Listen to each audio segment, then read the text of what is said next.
From SBI's Executive Briefing Center in Dallas, Texas, the most watched and listened to content in B2B sales and marketing, it's the SBI Podcast with your host, Matt Shares. Welcome to SBI TV, a weekly show dedicated to helping you make your number.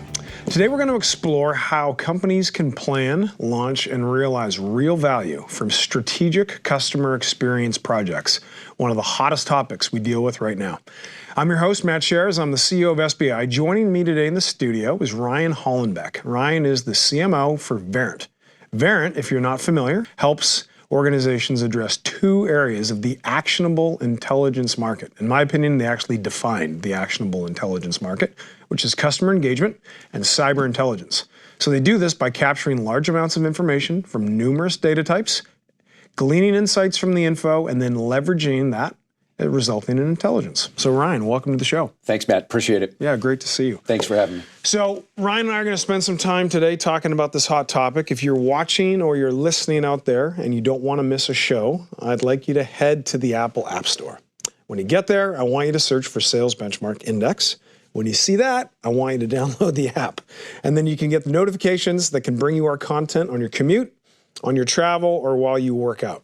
So Ryan, megatrend of customer experience. You and I are going to chat about this. I consider you and Verint uniquely qualified to chat about this topic. But before we jump into it, I'd love for you just to give a little background about how you ended up where you are and sort of your road to the top, if you will, because you're on the bleeding edge of customer experience. Well, I appreciate that, Matt. And for us, Verint's a company, as you said in the opening, that's really founded around this whole actionable intelligence concept. Yeah. And it was really the vision of our founder and CEO that really came up with that actionable intelligence vision, and it's still very relevant today. In fact, one could argue is more relevant today with AI and machine learning and all the things that everyone's talking about. And for me, I came into the Verint company, through an acquisition actually, and it's been a great ride. I mean, Verint is the thing about Verint that I always say is we've got amazing technology, but what really makes us different is our people and our customers and how we treat our customers. Yeah, and how, if I'm a viewer or a listener of this show, so I'm probably a CEO, Chief Revenue Officer, Chief Marketing Officer, or private equity investor, where would I have interacted with Verint's solution or technology? Where might I be bumping into you? Yeah, almost everywhere. It's a great question because if you think about any financial institution inside of a branch bank, when you call the call center and you're interacting with an agent, you're interacting with Verint technology every day. You see us in security environments and big retail stores and other financial institutions. And so, and then of course we've got a lot of public sector and government customers as well. So day to day, you'd actually be surprised. People interact with the Verint brand. Yeah, how often? They may not know necessarily that that's what's happening with the video technology and the audio technology and the customer experience capabilities that we have. As basic as you told me last night over dinner that this call is being monitored for quality assurance, and while you don't want people necessarily to think about that, we always think about sort of, that's how I got to know you guys, right? And I know you do much more than that, but it's sort of like when people say SBI, oh yeah, sales guys. I'm like, yeah, okay. Yeah, it's like a foundational thing, isn't it? And then you build out. We're much more. Yeah, that's right. That's a good way to think about it. So other than the fact that Ryan and I are both sporting the same haircut, and it's truly the only way to go, whether you choose to go there or God puts you there with what we have, we're also going to talk about this megatrend of customer experience that's pummeling the world of B2B. And in my opinion, I think it's causing a lot of challenge for companies as they think about shifting in this new model. So think about your changing buyer. They want to be served differently. They want a less intrusive, they want a more responsive provider.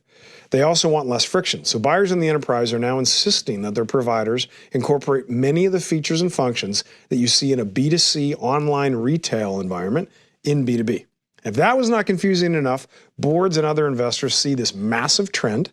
They look at digitization, this big D word, but they don't know how to operationalize it at the B2B level. So because of this, the challenge of the go-to-market engine, what does marketing do? What does sales do? Do I need an experience officer? How does this work? Ryan and I are going to unpack that. So Ryan, as a way of getting started, let's get started.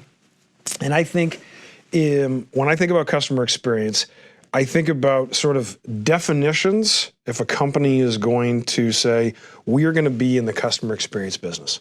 It's all about customer experience, right? It's not just a term or a phrase. It truly is a mindset. So as a way of maybe normalizing the audience, how do you think about it? And how would you recommend that people think about it as CMOs, heads of sales, CEOs, listening to this show? Well, I think customer experience is something that's really a board level priority now. Almost everybody, including our board, is asking questions about what's the customer experience like to work with your organization. Yeah. And so I think that what used to be something that was maybe a top 5, top 10 priority is now really the number 1 priority for a lot of board level interactions. And I think we sit squarely in the ability to help support that. But for Verint itself, we actually knew right away we needed to go in and think about how can we create our own customer experience. And for us right away, that meant engaging with the executive team. And that's the number 1 suggestion I would have is early and often with the executive team. When you think about that engagement, one of the things that we see people struggle with is who owns customer experience? CEO? Chief Revenue Officer, a Chief Commercial Officer, a Chief Customer Officer, CMO, or do I need a Chief Experience Officer who wakes up every single day? Chief Growth Officer.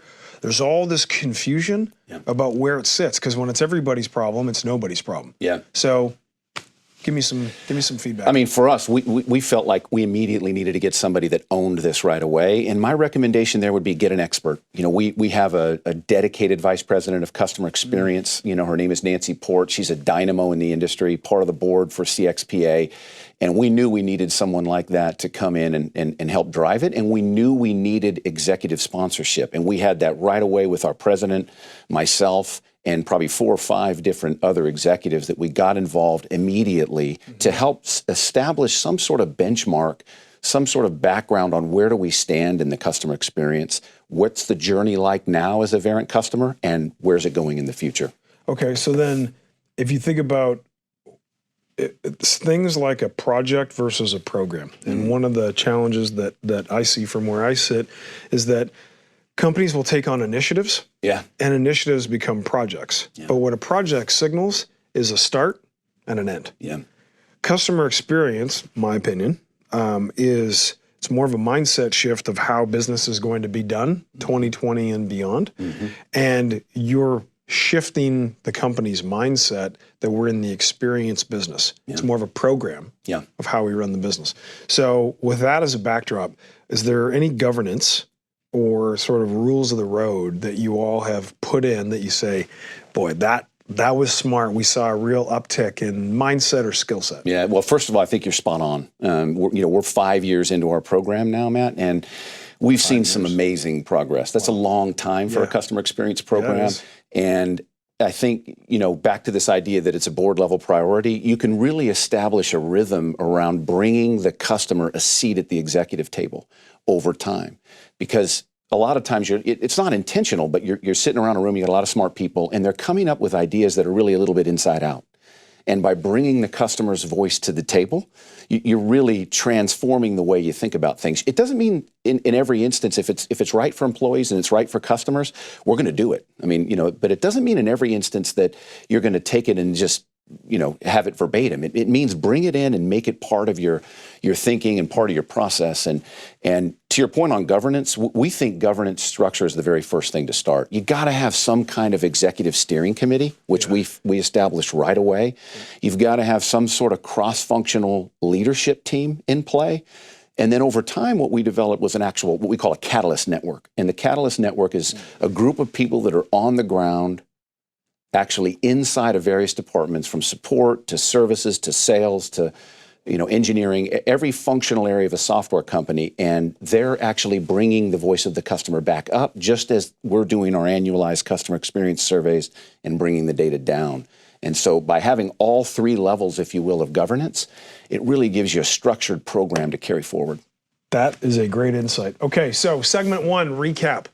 Customer experience, not a project, it's a program. Number 2, you've got to have an executive officer who owns it, right? And if it's one more thing on the plate of the CMO or the CRO or the chief customer officer, it's probably not going to get the attention. And you heard Ryan talk about that. And then number 3, think about this multifaceted catalyst network that sits under the governance, which I think is a great insight to ensure you have bottoms-up feedback, got customers, competitors, salespeople, channel partners. How do you get this centralized view and fact base of experience? All right, so Ryan, this was fantastic. Thanks for stopping by. Thank you, Matt. Appreciate it. This was really, really good. Yeah. All right, so for those of you that just listened and watched, if you got no value out of this show, you should eliminate ever listening or watching my show again, because I got nothing else. This is one of the top ones that we've done. If I wrap this up in a bow, I would say this. Every executive facing a customer experience challenge, if they watch this show, they'd be able to understand, I think, a mindset shift, but also some really actionable skill set shifts that you can take away from Ryan and what the team at Verint have done. So, as always, I appreciate your eyes and your ears. You have a choice on where you put them. And until next time, I wish you good luck as you try and make your number. This has been the SBI Podcast. For more information on the studio, SBI's Executive Briefing Center, our team, or to schedule a workshop, please visit salesbenchmarkindex.com.